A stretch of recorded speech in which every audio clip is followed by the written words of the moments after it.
Olá, colegas. O meu nome é Fernanda Costa e sou coautora do Manual Livre Aberto. Na sessão anterior, respondemos a duas questões da área da morfologia, mostrando que a máxima "nem tudo o que parece é" também se aplica à gramática. Para esta sessão, selecionamos 3 dúvidas da sintaxe e uma da área das classes de palavras. Vamos então à primeira questão. À pergunta, na frase "o rapaz está feliz, onde está o sujeito?", certamente não era esta a resposta que a professora esperaria. A nossa primeira questão é precisamente sobre o sujeito. Afinal, como defini-lo? Como definir o sujeito? Encontramos frequentemente esta resposta. O sujeito é quem pratica a ação. Vamos ver, colegas, algumas frases que mostram que esta definição é inadequada. Vejamos. O David está muito contente, a Sílvia foi aplaudida por todos, este livro é volumoso, as guerras existem, as estrelas brilham intensamente. Em todas estas frases, o sujeito, que está aqui destacado a negrito, não age voluntariamente, ou seja, não representa um indivíduo ou uma entidade que inicia uma ação voluntária e consciente. Já nestes dois exemplos, o David telefonou-me, a Sílvia entregou o teste. Estes dois sujeitos são, de facto, agentes, são intervenientes. Ou seja, colegas, como vemos, os papéis temáticos que o sujeito pode desempenhar são vários e não apenas o papel de agente. Daí que esta definição deva mesmo ser evitada. Eu vou projetar duas definições retiradas de duas gramáticas de referência. O sujeito é o ser sobre o qual se faz uma declaração. O sujeito é a entidade sobre a qual se diz qualquer coisa. Reparem, colegas, que em qualquer destas definições não há referências ao papel desempenhado pelo sujeito. Mas, uma vez mais importante do que definir o sujeito é que os alunos sejam capazes de o reconhecer. E isto porquê? Porque a identificação do sujeito tem implicações na concordância verbal e na pontuação. Vamos começar por recordar a constituição do sujeito. Pode ser um grupo nominal, formado apenas por um nome, asterix, ou por um pronome, ele. Pode ser, o grupo nominal pode ser constituído por mais do que um nome ou mais do que um pronome, a Eva e a irmã. Ou pode ser constituído por um nome, rapaz e amigos, acompanhado de várias outras palavras. O rapaz que conheci nas férias, todos os amigos da minha prima Eva. Neste último exemplo, colegas, temos um sujeito colocado depois do verbo. Pode ser o sujeito uma oração substantiva relativa. Quem tudo quer, tudo perde. Estas orações só serão trabalhadas no 10º ano. E pode ainda ser uma oração subordinada completiva. Que o Tomás se tenha atrasado surpreende-me. É verdade que todos tiveram boas notas. Neste último caso, mais uma vez, um exemplo de um sujeito colocado depois do verbo. Como é que reconhecemos uma oração completiva com a função de sujeito? Se a pudermos substituir pelo pronome demonstrativo isso, colocado antes do verbo. Reparem, que o Tomás se tenha atrasado, isso surpreende-me. É verdade que todos tiveram boas notas, isso é verdade. Aproveito já agora para vos dizer qual foi a progressão que estabelecemos para o estudo das completivas que, de acordo com as aprendizagens essenciais, são trabalhadas no 3º ciclo. No 7º ano, os alunos vão estudar as completivas com a função de complemento direto, no 8º com a função de complemento oblíquo e apenas no 9º ano estudarão as completivas com a função de sujeito. Nestes exemplos vimos então que, tipicamente, o sujeito é colocado antes do verbo, mas há casos, como estes dois que estão aqui assinalados, em que o sujeito pode ser colocado em posição pós-verbal. Vamos ver o que diz Eduardo Paiva Raposo sobre isto. A posição do sujeito numa frase depende de um determinado número de fatores. Por exemplo, Os sujeitos complexos e longos tendem a ocupar a posição final de uma frase. Isso acontece frequentemente com sujeitos que são orações. Por exemplo, não vale a pena discutir com o António, isso não vale a pena. Surpreende-me que esses dois países não assinem o tratado, isso surpreende-me. Deixem-me dizer-vos uma coisa, colegas. Os miúdos trabalham o sujeito a partir do primeiro ciclo, mais exatamente a partir do terceiro ano de escolaridade. Portanto, numa lógica de progressão, no oitavo ano, os alunos têm de ser capazes de identificar sujeitos menos óbvios. Por exemplo, sujeitos que aparecem numa posição pós-verbal. A imprensa está cheia de exemplos. Vou mostrar-vos apenas dois. Reparem, duplicou a população elegível para vacinar. Ou seja, ela duplicou. Temos aqui um sujeito longo colocado depois do verbo. E agora um exemplo com um sujeito ainda mais longo. 2 professores foram colocados, 2 professores de Geografia, 13 de Fisicoquímica, 16 de Matemática e 18 de Português. Ou seja, eles foram colocados. Vamos então ver, colegas, alguns exemplos de exercícios para a identificação de sujeitos em posição pós-verbal. Os exercícios que vamos mostrar são precisamente retirados já do caderno de atividades do nosso livro aberto do oitavo ano, do manual que vai sair. Então vejamos. Neste primeiro exercício, os alunos têm 7 frases e têm de identificar as 3 em que o sujeito se encontra depois do verbo. E são estas as respostas corretas. Espanta-me a tua atitude, ela espanta-me. Vem tu comigo às compras, neste caso o verbo está no modo imperativo, portanto naturalmente o sujeito está depois do verbo. E à linha D, ontem chegou a encomenda dos meus avós, ela chegou ontem. Neste segundo exercício, os alunos têm de identificar quais dos constituintes destacados nas frases desempenham a função de sujeito. E são apenas 2. Reparem, ontem à tarde chegaram alguns imigrantes à nossa aldeia. É um dos casos em que o sujeito está depois do verbo. E temos ainda a linha D, ninguém faltou ao jantar de boas-vindas. Ninguém é um sujeito que é um pronome indefinido. Já neste exercício, colegas, as frases estão integradas num excerto literário. É um excerto da saga da Sofia. O que é que os alunos têm de fazer? Têm de identificar os 5 sujeitos que aqui estão, têm de distinguir os sujeitos compostos dos sujeitos simples, isto num primeiro momento. Então, os sujeitos compostos, Soren e Maria, ecos, sibilâncias, gritos. Sujeitos simples, as madeiras da janela, o rumor marinho da tempestade, o longínquo tumulto da arrebentação. De seguida, tem de reescrever as frases, colocando sempre as palavras por esta ordem, sujeito mais predicado. E temos então as madeiras da janela batiam, o rumor marinho da tempestade arfava, ecos, sibilâncias, gritos perpassavam e este último sujeito, o longínquo tumulto da arrebentação, ressoava, etc. Ora bom, colegas, respondemos então à primeira questão sobre sintaxe, vendo qual é a definição de sujeito, a sua constituição e a posição que ocupa na frase. Vamos a uma segunda questão, mas recordo-vos aquilo que dissemos há pouco. É importante que os alunos identifiquem o sujeito porque tem implicações, o sujeito tem implicações com a pontuação. A segunda questão é precisamente esta.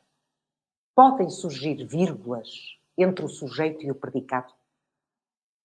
Nós ensinamos muito bem aos nossos alunos que o sujeito e o predicado não podem ser separados por vírgulas, não é? Só que os alunos têm de ser capazes de reconhecer, em casos em que há de facto uma vírgula entre o sujeito e o predicado, têm de ser capazes de justificar porque é que está ali aquela vírgula. Vamos ver 2 exemplos. A Clara, sujeito, no sábado veio à minha casa, predicado. Temos aqui esta vírgula.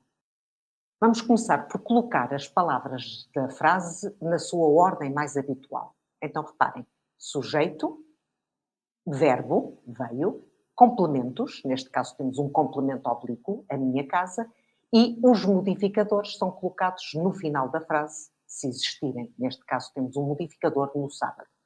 O que é que aconteceu no nosso exemplo? O modificador foi deslocado para o interior da frase. E, portanto, estas duas vírgulas, colegas, estão aqui a isolar o constituinte que foi deslocado e não a separar o sujeito do predicado. Vejamos outro exemplo. A Clara, minha vizinha, sujeito, pintou a casa. Predicado. O que é que aconteceu aqui neste sujeito? Nele está encaixado um outro constituinte, o modificador apositivo do nome. E como sabemos, o modificador apositivo do nome é sempre isolado por vírgulas. Então é isso que as vírgulas estão a fazer. Estão a delimitar o modificador e não, uma vez mais, a separar o sujeito do predicado. E como a gramática é como as cerejas, ao olharmos para esta frase, colegas, lembramos que esta é uma dúvida que os alunos muitas vezes têm e nós próprios às vezes. Onde se encaixa este modificador? Deve estar de facto encaixado aqui no sujeito? Ou a estrutura da frase devia ser esta? A Clara, sujeito, minha vizinha, modificador do nome, pintou a casa, predicado. Como vamos ver, não é esta a estrutura da frase. Minha vizinha está de facto encaixado no sujeito, pertence ao sujeito. Vamos prová-lo com os dois testes habituais para a identificação do sujeito. Então, o primeiro teste é a substituição do sujeito pelo pronome pessoal com função de sujeito, ele, ela, não é? Então, se considerarmos que tudo isto é o sujeito, a Clara, minha vizinha, eu vou substituir pelo pronome ela e a frase fica ela pintou a casa. Uma frase bem construída. Se considerarmos que o sujeito é apenas a Clara, então eu só vou substituir a Clara pelo pronome e fica a frase ela, minha vizinha, pintou a casa. O que é uma frase mal construída. O outro teste para a identificação do sujeito é a pergunta quem ou o que mais grupo verbal. Então reparem, quem pintou a casa? A resposta é o sujeito. A Clara, minha vizinha. Se eu considerar que apenas a Clara é o sujeito, então a pergunta será quem minha vizinha pintou a casa? E isto é uma pergunta mal formulada, como sabemos. Estes testes, então, colegas, provam que o constituinte minha vizinha integra o sujeito. Integram, neste caso, nesta frase, porque, como sabemos, o modificador apositivo do nome pode integrar outros constituintes da frase. Vamos só recordar isto. Ao nível da frase, só há 4 funções sintáticas: sujeito, predicado, vocativo e modificador de frase. Esta última função sintática, colegas, até a apresentamos numa caixa fechada, porque as aprendizagens essenciais não a prevêem e, portanto, não temos de trabalhar o modificador de frase com os alunos. O que é que isto significa? Significa que todos os outros constituintes da frase, complementos, predicativos, modificadores, estão integrados num destes 4. Vamos exemplificar isso mesmo voltando ao modificador apositivo do nome. Ou seja, vamos ver que o modificador apositivo do nome pode estar de facto encaixado no sujeito, no predicado ou no vocativo. Vejamos. Este primeiro exemplo já o trabalhamos. A Clara, minha vizinha, pintou a casa. Minha vizinha é um modificador do nome Clara e está encaixado no sujeito. Ela pintou a casa. Vamos ver o modificador encaixado no predicado. Então, reparem. A Clara pintou o quê? A casa, um edifício antigo. Este um edifício antigo está a modificar o nome casa. E está encaixado no complemento direto. Reparem, pintou-a. Eu substituo o complemento direto pelo pronome pessoal a e não posso, se eu considerasse que o complemento direto era apenas a casa, então isto ficaria a Clara pintou-a um edifício antigo, o que não é aceitável. Outro exemplo do modificador do nome integrado no predicado. Agora, dentro do complemento indireto. A Clara telefonou a quem? À mãe que vive em Beja. Que vive em Beja é o modificador do nome mãe e que, neste caso, tem a forma de uma oração. Uma vez mais, colegas, o teste da substituição do complemento indireto pelo pronome lhe prova que vive em Beja está integrado no complemento indireto. A Clara telefonou a quem? Telefonou-lhe. Não posso dizer telefonou-lhe que vive em Beja. Outro exemplo do modificador agora integrado num complemento oblíquo. A Clara gosta. Eu não posso parar a frase por aqui. A Clara gosta desta casa, o seu refúgio, desta casa, que é o seu refúgio. Modificador do nome, neste caso do nome casa.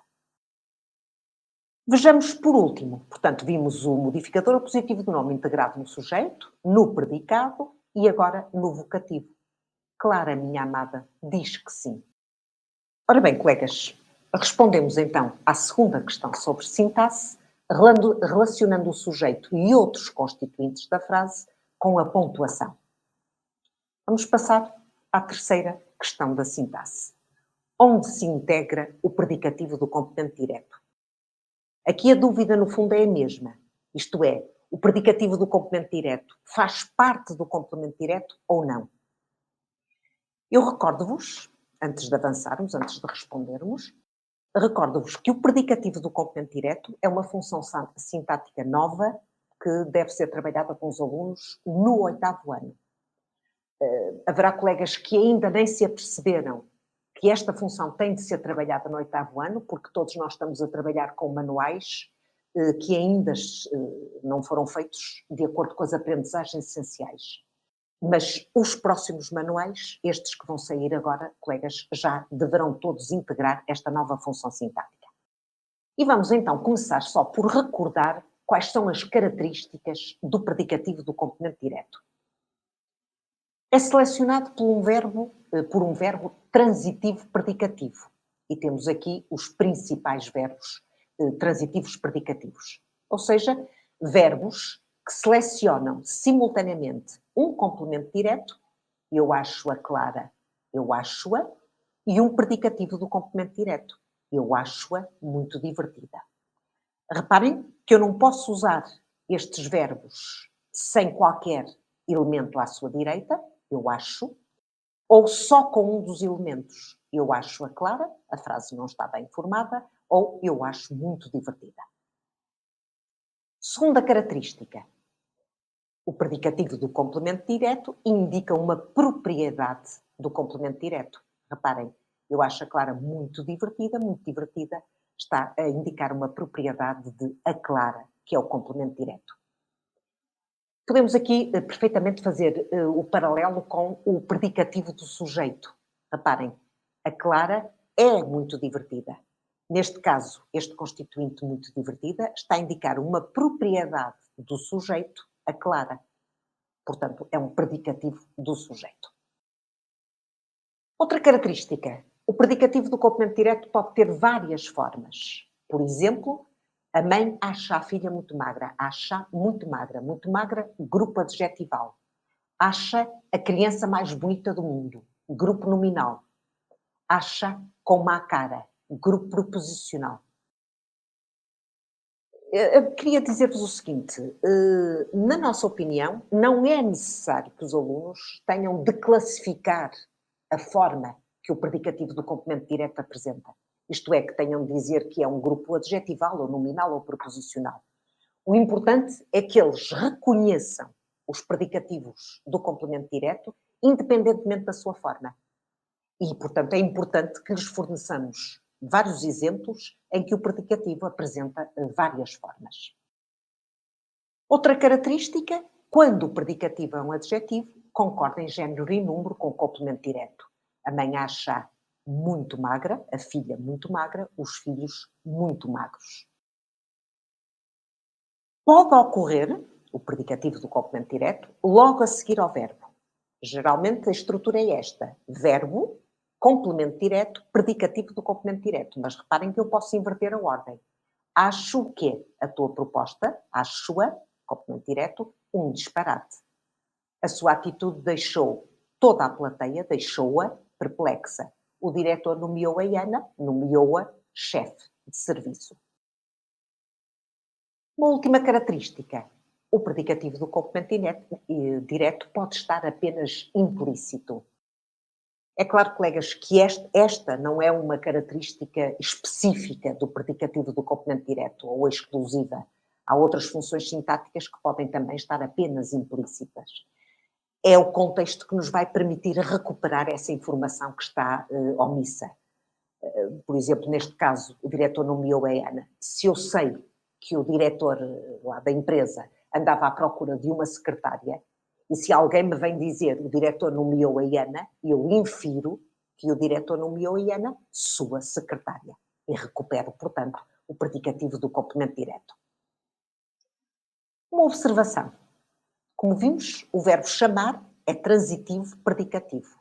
Portanto, seleciona um predicativo do complemento direto. O Pedro chamou o João de idiota. O Pedro chamou-o de idiota. Reparem, de idiota está a indicar uma propriedade do complemento direto.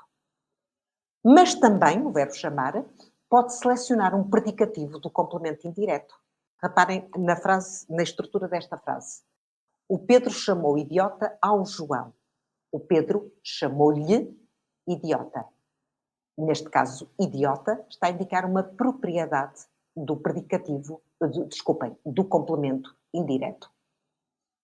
Já agora, um à parte, ou dois.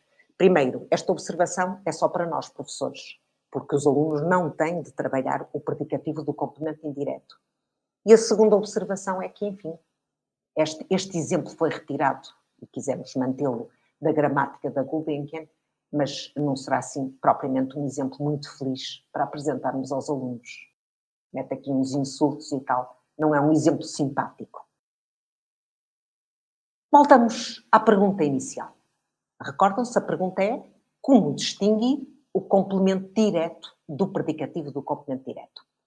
Qual é o caminho que propomos? Propomos esta estratégia, colegas. Apresentarmos aos alunos duas frases que aparentemente têm a mesma estrutura.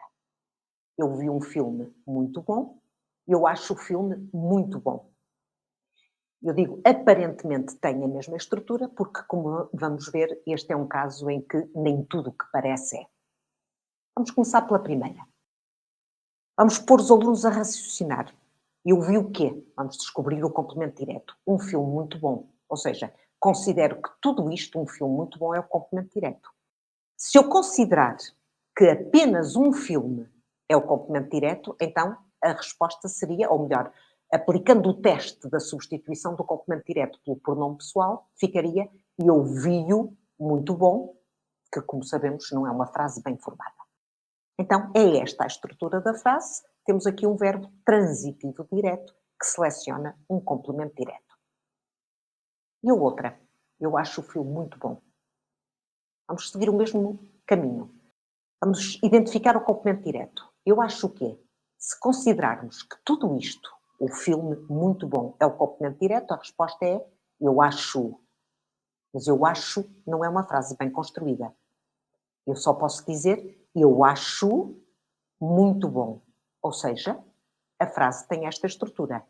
Verbo transitivo predicativo, que seleciona um complemento direto, eu acho o filme, e um predicativo do complemento direto. Este exercício, colegas, prova que o predicativo do complemento direto não integra o complemento direto. A questão que se pode agora colocar é esta. E qual é a função deste muito bom que está aqui nesta primeira frase? Eu vi um filme muito bom. Como sabemos, é o modificador do nome filme, não é? E sendo um modificador, tem esta característica. É opcional, pode ser suprimido sem que a frase resulte gramatical. E isso, de facto, aqui acontece. Eu vi um filme muito bom, eu posso retirar o modificador e fica apenas eu vi um filme. Já o predicativo do complemento direto não pode ser retirado. Reparem, eu acho o filme muito bom. Eu não posso dizer apenas eu acho o filme. Ora bom, vamos só ver um exemplo de um exercício que podemos fazer com os alunos para, enfim, guiar, orientar a distinção entre complemento direto e predicativo do complemento direto. Apresentamos 4 pares de frases, em cada par há uma expressão semelhante. Os alunos têm de identificar qual das frases apresenta complemento direto e predicativo do complemento direto. Então, reparem, ela indicou o seu representante legal. Ela indicou quem ou o quê? O seu representante legal, complemento direto. Ela indicou, ela nomeou o filho, ela nomeou seu representante legal, predicativo do complemento direto. É esta, portanto, a frase correta. Ou melhor, a frase que apresenta aquilo que se exigia, que era complemento direto e predicativo do complemento direto. O júri considerou esta obra brilhante. Considerou-a brilhante. Os alunos leram o quê? Esta obra brilhante. Leram-na. Complemento direto. A proposta da Rita deixou a turma entusiasmada. Deixou-a, a turma, complemento direto, entusiasmada, predicativo do complemento direto. A turma entusiasmada apoiou quem? Ou o quê? A proposta da Rita. Apoiou-a. Último exemplo. As aulas da professora são um espaço de liberdade. Reparem, um espaço de liberdade está a indicar uma propriedade do sujeito que é as aulas da professora. Temos aqui um verbo copulativo, neste caso temos, portanto, um predicativo do sujeito. Já no segundo exemplo, a professora tornou as aulas, tornou-as, um espaço de liberdade. Complemento direto, predicativo do complemento direto. Respondemos a 3 questões da área da sintaxe. Só nos falta falar então de uma questão da área das classes de palavras. E a questão é esta, colegas. As palavras só se encaixam numa classe? Nós todos sabemos qual é a resposta a esta pergunta. Não, claro que não. Aliás, basta olharmos para este provérbio, quem casa quer casa, para vermos aqui casa como verbo e casa como nome. Então, porquê é que escolhemos esta dúvida, colegas? Porquê é que trouxemos esta questão para esta sessão? Por causa dos exercícios que surgem frequentemente nas provas de exame, exercícios como este. Identifica a frase em que a palavra mal pertence à classe dos nomes. E depois aparecem 4 frases com a palavra mal integrada em cada uma das frases. Só a formulação desta questão levanta logo uma questão, desculpem a redundância, questão, mas levanta uma questão importante, que é, as palavras têm de ser classificadas em contexto. Reparem, se a pergunta aos alunos fosse, indica a classe a que pertence a palavra mal, poderíamos obter várias respostas. Por exemplo, neste verbete de dicionário, diz-se que mal pode ser um nome masculino, pode ser um advérbio ou pode ser uma conjunção. Então, como é que nós podemos treinar os alunos para identificarem a classe a que pertence uma palavra que está integrada numa frase? Na nossa opinião, colegas, os alunos têm mesmo de conhecer algumas características essenciais de cada uma das classes de palavras. Nós organizamos um quadro com uma caracterização sucinta e simplificada de algumas classes e organizamos este quadro a partir da informação que recolhemos da gramática da Gulbenkian.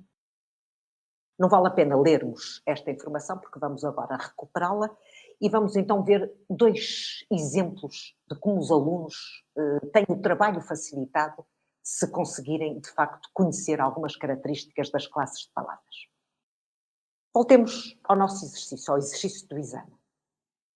Identifica a frase em que a palavra mal pertence à classe dos nomes. Portanto, reparem, aqui só se pretende que os alunos identifiquem em qual destas frases mal é um nome. Se eles conhecerem, os alunos conhecerem, estas características do nome, tipicamente variam em género e número e são frequentemente precedidos de determinante ou quantificador, eles podem começar por procurar, por exemplo, aqui, em qual destas frases mal está antecedido de um determinante. Reparem, não é o caso da primeira frase, nem da segunda, nem da terceira, mas aqui na linha D diz-se um mal menor. Portanto, temos aqui um determinante artigo indefinido antes da palavra mal. Os alunos a seguir devem fazer mais testes que provem que a escolha deles está correta. E um dos testes é ver se a palavra pode variar em género. Não, não pode variar, mas pode variar em número. Reparem, mal menor, males menores. E, finalmente, podem e devem fazer sempre este teste, que é o da substituição por outra palavra da mesma classe.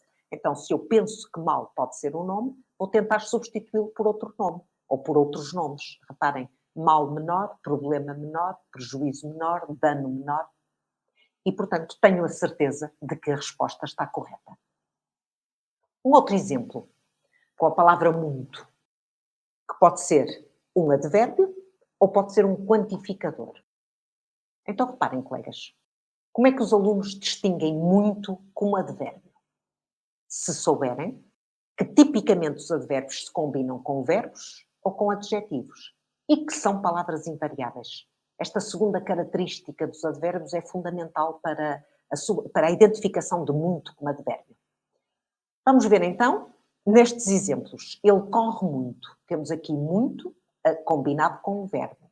Ela é muito rápida, muito está combinado com um adjetivo, e acrescentamos um terceiro exemplo em que muito se combina com outro advérbio. Ele corre muito depressa. De seguida, os alunos podem confirmar a escolha que fizeram, verificando se muito é variável ou não. Então, reparem, vamos pôr as frases no plural. Eles correm muito, elas são muito rápidas, eles correm muito depressa. A palavra muito, em qualquer dos casos, não sofreu alteração. É invariável. E muito quantificador. Mais uma vez, é preciso que os alunos percebam, ou saibam, que os quantificadores se combinam com nomes e que variam em género e número, ao contrário do que acontece com os advérbios. Então vejamos. Quantificador. Comprei muito pão. Reparem, muito está combinado aqui com o nome, neste caso o nome pão. Ouvi muita música, advérbio muita, mais o nome música. E só por estes dois exemplos já verificamos, ou já aplicamos o segundo teste. Muito é variável ou invariável? Como vemos aqui, é variável em género, muito, muita. E é variável também em número. Comprei muitos pães, muitas músicas. Vamos ver então alguns exercícios, colegas, para reconhecimento da classe das palavras, da classe a que pertencem as palavras que estão numa frase. Neste caso, apresentamos um verbete de dicionário com a palavra pouco. E diz-nos o verbete que a palavra pouco pode ser um quantificador existencial ou um pronome indefinido. Deixem-me fazer aqui um parênteses. Os quantificadores, de acordo com as aprendizagens essenciais, até ao 7º ano os alunos vão reconhecer apenas a subclasse dos quantificadores numerais. Mas no 8º ano já vão ter de reconhecer os quantificadores existenciais e universais. Então, pouco pode ser um quantificador, um pronome indefinido, um advérbio ou um nome masculino. O que é que pedimos aos alunos que façam? Que construam frases em que pouco pertence a cada uma destas classes. Exemplos. Conheço poucos países. Reparem, temos aqui pouco combinado com o nome, anteceder o nome, e está no plural, portanto é uma palavra variável. Não há dúvida que é um quantificador. Pronome indefinido. Convidei muitas pessoas, mas vieram poucas pessoas. Advérbio. O meu irmão fala pouco. Aqui temos a palavra pouco, combinada com um verbo, e é uma palavra invariável. Os meus irmãos falam pouco. A palavra não sofreu alteração. Como nome masculino, uma das características do nome é poder ser antecedido de um determinante. E aqui temos o pouco dado com boa vontade. Tem muito valor. Outros exemplos. Neste outro exercício, os alunos vão ter de indicar a classe a que pertence cada uma das palavras deste provérbio. Formosura, pouco dura. A sequência correta é esta: nome, advérbio, verbo. Um outro exercício também com provérbios. Neste caso, destacamos algumas palavras em cada provérbio e os alunos vão ter de indicar a classe de cada uma delas. Então, reparem, O saber não ocupa lugar. Os alunos podem precipitadamente dizer logo que saber é um verbo. No entanto, temos aqui um determinante antes da palavra, o saber. É, portanto, um nome. Além disso, pode ser substituído por outro nome. O conhecimento não ocupa lugar. E é variável. Os saberes não ocupam lugar. Segundo provérbio, muito come o tolo. Reparem, antes de tolo temos aqui um artigo definido. Portanto, tolo, nome. Mas mais tolo, mais pateta, é quem lhe dá tolo, adjetivo. Este último exemplo. Não há mal que sempre dure, nem bem que não se acabe. A primeira tentação pode ser dizer que mal e bem são advérbios. Vamos fazer os testes. É variável, são variáveis estas palavras. Reparem, não há males que sempre durem, nem bens que não se acabem. E, além do mais, podem ser substituídas por outros nomes. Não há problema que sempre dure, nem benefício que não se acabe. Portanto, são ambas nomes. Neste anúncio ao Banco Alimentar contra a Fome, o texto é este: cada prato, cada saco, cada vale. Tudo vale. E os alunos vão ter de identificar vale na primeira ocorrência como nome e na segunda como verbo. Último exemplo. Temos aqui um diálogo. Numa primeira fase, os alunos vão interpretar de duas maneiras diferentes este diálogo e, no final, vão classificar, vão indicar a classe da palavra nada em cada uma das interpretações. Então, vejamos. O meu filho agora anda na natação. E que tal está a correr? Nada mal. Isto é, ainda nada mal. É uma forma do verbo nadar, portanto. Agora reparem a importância da entoação aqui neste caso, ou para a segunda interpretação. O meu filho agora anda na natação. E que tal está a correr? Nada mal. Isto é, muito bem, ou razoavelmente bem. Portanto, nesta segunda interpretação, nada é um advérbio. Colegas, chegamos ao fim do nosso ciclo de formação.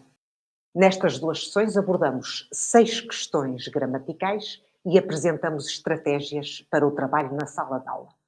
Dentro de dias receberão esta apresentação. Há uma garantia que vos queremos dar.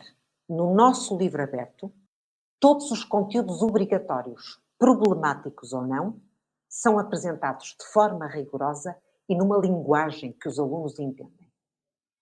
Para além disso, podem ter a certeza de que terão muitos exercícios para o treino intensivo que tão importante é.